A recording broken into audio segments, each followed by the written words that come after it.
that mouth. I don't need a bitch for a rebound. Bounce back quick, now recharge. Said let's go like I'm reborn. I said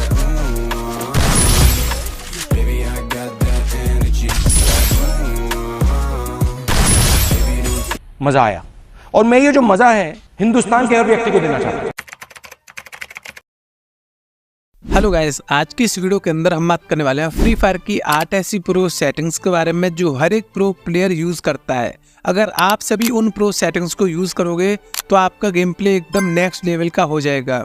जैसे अगर आपके one tap या फिर drag headshot नहीं लग पा रहे हैं, या फिर आपका मूवमेंट स्पीड काफ़ी ज़्यादा स्लो है, या फिर आपकी गन काफ़ी ज़्यादा रिकॉइल होती हैं, तो इस वीडियो को देखने के बाद आपकी ये सारी प्रॉब्लम्स 100% सॉल्व हो जाएंगी। बिकॉज मैं आपको 8 ऐसी प्रो सेटिंग्स बताने वाला हूँ। अगर आप इन सेटिंग्स को अप्लाई कर लेते हो तो आपके भी easily one tap and drag headshot लगना स्टार्ट हो जाएंगे एंड साथ ही आपकी एक्यूरेसी भी काफ़ी ज़्यादा बढ़ जाएगी। बट उसके लिए आपको क्या करना है, इस वीडियो को आपको बिना स्किप किए लास्ट तक वॉच करना पड़ेगा। एंड मेरी मेहनत के लिए अभी से इस वीडियो को एक लाइक कर दो एंड चैनल को भी ध्यान से सब्सक्राइब कर देना। तो चलिए गाइस, आपका बना टाइम वेस्ट की वीडियो को स्टार्ट कर लेते हैं। अब गाइस को सबसे पहले हम बात कर लेते हैं प्रो सेटिंग नंबर 1 के बारे में। इसके लिए आप क्या करना है, आपको फ्री फायर गेम की सेटिंग में जाना है एंड यहाँ पर आपको इन मैच के अंदर कंट्रोल्स में सबसे पहली सेटिंग देखने को मिलेगी जिसका नेम है एम प्रिसाइजन। इसमें बेसिकली आपको 3 ऑप्शन देखने को मिलेंगे, default, precision scope and full control. अब गाइस को सबसे पहले हम बात कर लेते हैं फुल कंट्रोल के बारे में। अगर यहाँ पे आप फुल कंट्रोल कर देते हो तो इससे क्या कुछ होगा, अगर आप बिना स्कोप के फायर करोगे तो वहाँ पे आपका कोई भी डिफॉल्ट टीम काम नहीं करने वाला। अगर आप स्कोप को इन करके फायर करोगे वहाँ पर भी आपका कोई भी डिफॉल्ट टीम काम नहीं करने वाला। यानी गाइस फुल कंट्रोल में आपका कहीं पे भी डिफॉल्ट टीम काम नहीं करेगा। बट गाइस अगर यहाँ पे आप प्रिसाइजन स्कोप कर देते हो तो इससे क्या कुछ होगा, अगर आप बिना स्कोप के फायर करोगे तो वहाँ पे आपका डिफॉल्ट टीम काम करने वाला है। बट जब भी आप स्कोप को इन करके फायर करोगे तो वहाँ पे आपका कोई भी डिफॉल्ट टीम काम नहीं करेगा। इसके अलावा गाइस अगर यहाँ पे आप डिफॉल्ट को सेलेक्ट करोगे तो इससे क्या कुछ होगा, अगर आप बिना स्कोप के फायर करोगे तो वहाँ पे भी आपका डिफॉल्ट टीम काम करने वाला है। अगर आप स्कोप को इन करके भी फायर करते हो तो वहाँ पे भी आपका डिफॉल्ट टीम काम करने वाला है। अब गाइस को जितने भी प्रो प्लेयर होते हैं, इवन गाइस मैं भी एम प्रिसाइजन में डिफॉल्ट एम को ही सेलेक्ट करके खेलता हूँ। आपको भी यहाँ पे डिफॉल्ट एम को ही सेलेक्ट करना है, इससे आपके हेडशॉट भी ज़्यादा लगेंगे एंड आपको कोई भी दिक्कत नहीं आने वाली है। अब गाइस को उसके बाद बात कर लेते हैं प्रो सेटिंग नंबर 2 के बारे में। इसके लिए आपको क्या करना है, आपको थोड़ा सा नीचे आना है एंड यहाँ पर आपको एक और सेटिंग देखने को मिल जाएगी जिसका नेम है होल्ड फायर टू स्कोप। अब गाइस को जो भी प्लेयर स्नैपर गन्स यूज करते हैं तो ये वाली सेटिंग उनके लिए बहुत ज़्यादा इंपॉर्टेंट होने वाली है। आपको यहाँ पे क्या कुछ करना है, आपको ये जो होल्ड फायर टू स्कोप वाली सेटिंग है ना, इसको आपको अभी कभी ऑन कर देना है। अब गाइस को इसको ऑन करने से क्या कुछ होगा, आप जब भी कोई भी स्नैपर गन यूज करोगे तो बस आपको फायर वाले बटन को लॉन्ग प्रेस करके रखना है, जिससे आपके स्नैपर गन का स्कोप इन हो जाएगा। एंड जैसे ही आप अपने फायर वाले बटन को छोड़ोगे तो वहाँ पे आपकी स्नैपर गन से एमओ फायर हो जाएगी। इससे आपकी स्नैपर गन्स की एक्यूरेसी काफी ज्यादा बढ़ जाएगी एंड आप काफी फास्ट स्नैपर गन यूज कर पाओगे। तो यहाँ पे आपको होल्ड फायर टू स्कोप वाली सेटिंग को अभी कभी ऑन कर लेना है। अब गाइस को उसके बाद हम बात कर लेते हैं प्रो सेटिंग नंबर 3 के बारे में। इसके लिए गाइस आपको क्या कुछ करना है, आपको इन्फॉर्मेशन वाली सेटिंग में जाना है एंड आपको नीचे स्क्रॉल करना है। यहाँ पर आपको एक सेटिंग देखने को मिल जाएगी जिसका नेम है गनशॉट अलर्ट। आपको क्या कुछ करना है, इस वाली सेटिंग को आपको अभी कभी ऑन कर देना है। अब गाइस को गनशॉट अलर्ट वाली सेटिंग को ऑन करने से क्या कुछ होगा, जब भी आप फ्री फायर गेम खेलोगे एंड अगर आपके आसपास फायरिंग होगी तो वहाँ पे आपके सामने ऐसा एमओ का साइन बन के आएगा, जिससे आपको पहले से पता लग जाएगा कि हाँ भाई हमारे आसपास फायरिंग हो रही है एंड हमारे आसपास एनिमी है।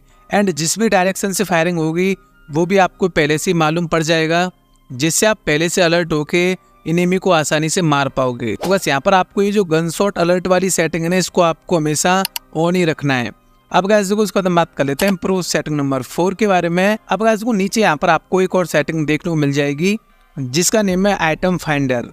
अब गाइस को इसमें बेसिकली आपको 3 ऑप्शन देखने को मिलेंगे, always on, recommended time and always of. अब गाइस को आपको यहाँ पे हमेशा रिकमेंडेड टाइम पर ही सेलेक्ट करना है। अब गाइस को इससे क्या कुछ होगा, जब भी आप बीआर रैंक या फिर नॉर्मल बीआर गेम खेलोगे तो आपका गेम जैसे ही स्टार्ट होगा तो स्टार्टिंग के 600 सेकंड तक आपके आसपास जो भी लूट पड़ी होगी वो आपको पहले से ही पिन करके दिखा देगा, जिससे आप वहाँ पे जाके आसानी से लूट कर सकते हो। अगर आप जल्दी से लूट करोगे एंड आपके पास अच्छी खासी लूट रहेगी तो आप आसानी से पूरी स्क्वाड को खत्म भी कर सकते हो।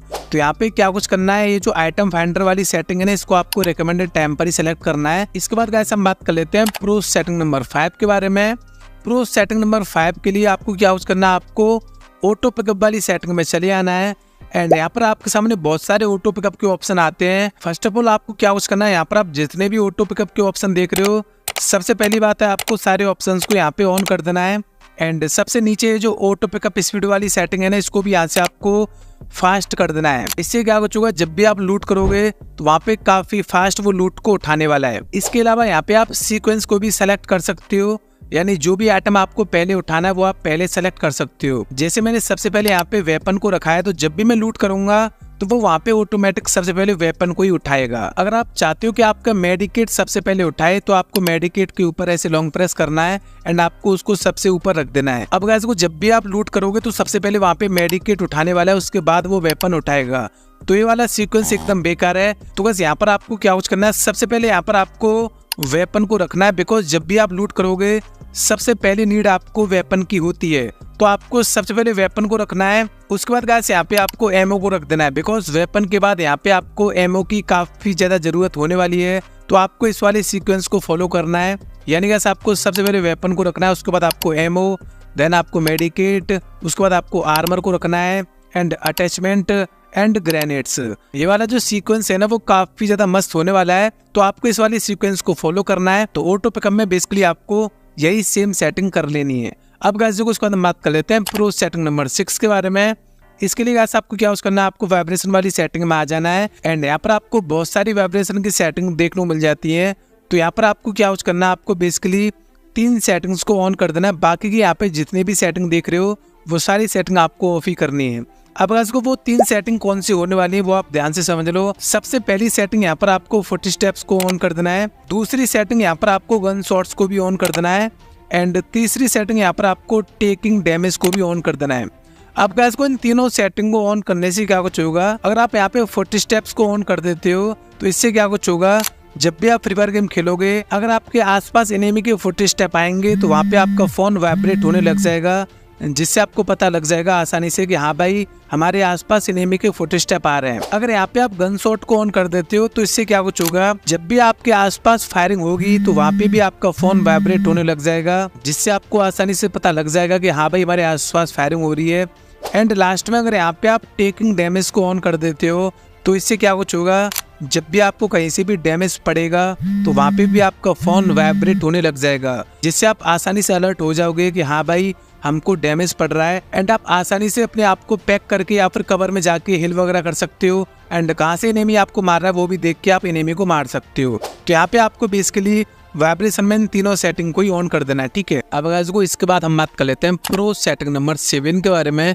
इसके लिए गाइस आपको क्या करना है, आपको डिस्प्ले वाली सेटिंग में आ जाना है एंड यहाँ पर आपको एक सेटिंग देखने को मिलेगी जिसका नेम है हाई FPS। अब गाइस अगर आपको रियली में फ्री फायर गेम के अंदर हेडशॉट मारने हैं ना तो आपको हाई FPS वाली सेटिंग में हमेशा हाई को ही सेलेक्ट करना है। इससे क्या कुछ होगा, आपके फ्री फायर गेम के अंदर जो भी हाई FPS होंगे ना वो अनलॉक हो जाएंगे एंड आपको फ्री फायर गेम के अंदर हाई FPS यानी फ्रेम पर सेकंड आपको ज़्यादा देखने को मिलेंगे, जिससे आपके हेडशॉट भी ज़्यादा लगेंगे।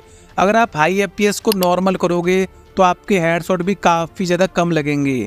तो अगर आपको हेडशॉट मारने हैं ना तो आपको हाई FPS को हमेशा हाई पर ही सेलेक्ट कर देना है। अब गाइस को इसके बाद आपको नीचे आना है, यहाँ पर आपको एक और सेटिंग देखने को मिलेगी जिसका नेम है नॉच स्क्रीन। अगर आप इसको ऑन कर देते हो तो इससे क्या कुछ होगा, जब भी आप फ्री फायर गेम खेलोगे तो आपको साइड में जो खाली स्पेस दिखाई देगा, यानी जो भी आपका फ्री फायर गेम है ना वो एकदम फुल स्क्रीन नहीं चलने वाला है, आपको साइड में ये जो स्क्रीन है ना वो खाली दिखाई देने वाली है। अब गाइस को यहाँ पे आप क्या करना है, जो नॉच स्क्रीन वाली सेटिंग है ना इसको आपको अभी कभी ऑफ कर देना है। अब गाइस को नॉच स्क्रीन को ऑफ करने से क्या कुछ होगा, आपको साइड में जो भी खाली स्पेस था ना वो आपको देखने को नहीं मिलेगा एंड आपका फ्री फायर गेम एकदम फुल स्क्रीन चलने वाला है। तो बस नॉच स्क्रीन आपकी एकदम ऑफ होनी चाहिए। अब गाइस को इसके बाद बात कर लेते हैं प्रो सेटिंग नंबर 8 के बारे में।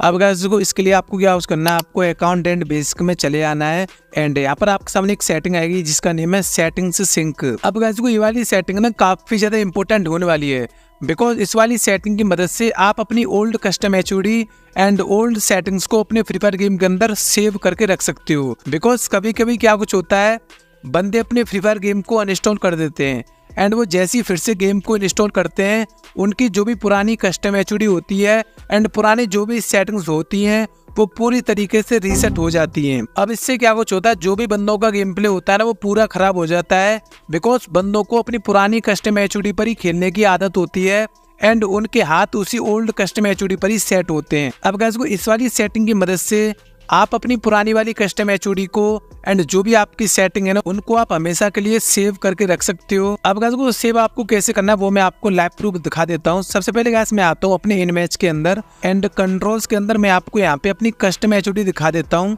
ये रही गाइस मेरी कस्टम एचओडी, ये वाली मेरी कस्टम एचओडी होने वाली है। अब गाइस को मैं क्या कुछ करूंगा, इस वाली कस्टम एचओडी को सेव करूंगा एंड अब मेरे को ये वाली कस्टम एचओडी अपने फ्री फायर गेम के अंदर सेव करनी है। तो गाइस यहाँ पे मैं अपलोड पर क्लिक करूंगा, तो आपको अपलोड पर क्लिक करना है एंड आपको कंफर्म कर देना है। अब गाइस को अपलोड पर क्लिक करने से क्या कुछ होगा, जो भी आपकी कस्टम एचओडी अभी के टाइम में फ्री फायर गेम के अंदर है वो वाली कस्टम एचओडी आपकी आईडी में हमेशा के लिए सेव हो जाएगी। अब गाइस को जैसे आप फ्री फायर गेम को अनइंस्टॉल करोगे या फिर आपकी कस्टम एचओडी पूरी खराब हो जाती है, जैसे मैं कस्टम एचओडी के अंदर आता हूँ एंड यहाँ पे मेरी पुरानी वाली कस्टम एचओडी है, तो मैं यहाँ पे अपनी कस्टम एचओडी को पूरा खराब कर देता हूँ। मानो मैंने अपने फ्री फायर गेम को अनइंस्टॉल करके दोबारा से इंस्टॉल किया है। यहाँ पे आप देख सकते हो जो भी मेरी पुरानी वाली कस्टम एचओडी है वो मेरी पूरी तरीके से एकदम बेकार हो चुकी है भाई। अब गाइस को मेरे को क्या कुछ करना है, मेरे को अकाउंट एंड बेसिक में जाना है एंड यहाँ पे मेरे को डाउनलोड पर क्लिक करना है। जैसे मैं यहाँ पे डाउनलोड कर लेता हूँ तो जो भी मेरी पुरानी वाली कस्टम एचओडी एंड पुरानी वाली जो भी सेटिंग होंगी ना वो फाइनली वापस आ चुकी है। तो गाइस इस तरीके से आप अपनी पुरानी वाली सेटिंग्स एंड कस्टम एचओडी को वापस ला सकते हो। आपको कुछ नहीं करना, आपको सेटिंग सिंक में अपनी जो भी कस्टम एचओडी एंड सेटिंग्स को अपलोड कर लेना है एंड जब भी आप चाहते हो कि हमारी पुरानी वाली कस्टम एचओडी एंड सेटिंग वापस आ जाए तो आपको डाउनलोड कर लेना है। आपकी जो भी कस्टम एचओडी एंड सेटिंग्स होंगी ना वो फाइनली वापस आ जाएंगी। तो बस गाइस यही है इस वीडियो में। आई होप आपको वीडियो अच्छी लगी होगी एंड मैंने आपको जो भी सेटिंग्स बताई हैं वो आप सारी सेटिंग्स को अपने फ्री फायर गेम के अंदर करना, आपका गेम प्ले भी काफ़ी ज़्यादा इंप्रूव हो जाएगा एंड हेडशॉट भी लगना स्टार्ट हो जाएंगी। तो बस जाते जाते एक ही बात बोलूँगा, अभी तक भी वीडियो को लाइक नहीं किया हो तो क्या कर रहे हो यार, वीडियो को लाइक कर दो एंड चैनल को भी ध्यान से यार सब्सक्राइब कर देना, बिकॉज हम फ्यूचर में भी आपका गेम प्ले इंप्रूव करते रहेंगे। तो जब तक के लिए टाटा एंड बाय बाय।